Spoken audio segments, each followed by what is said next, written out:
Well, the Keller Ferry is back up and running after being out of service Monday and part of today. The Department of Transportation says it wants to keep the ferry running more consistently going forward because it's typically out of service for around 2 weeks each year. Yeah, for those who use the ferry, it can add over an hour to their trip to work or school when it's not running. Derek Strom spoke with the Department of Transportation about keeping the ferry in service.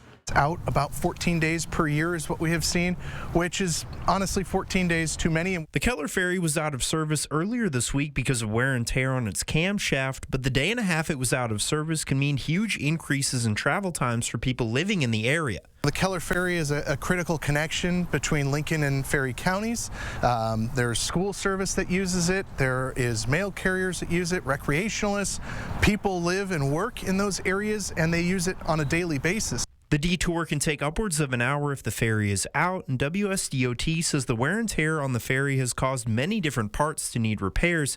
It says being located in a rural area and needing parts from outside of the U.S. can make repairing the ferry more complicated.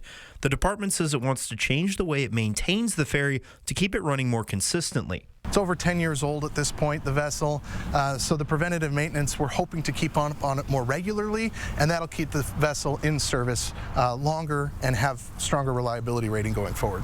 The State Department of Transportation has signs posted like this one up to 60 miles from here to let people know when the Keller Ferry is out of service. The only problem is they have to be manually updated, which can take hours, but the State Department of Transportation is considering moving to digital signs that could be updated within minutes. The time would go from 3 hours to almost instantaneous.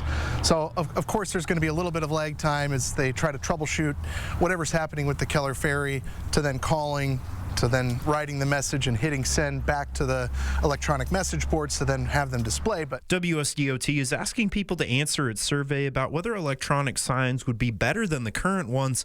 The department doesn't have funding for the project yet, but it wants to get feedback from the public before it starts working on any changes. In Keller, Derek Strom, 4 News Now.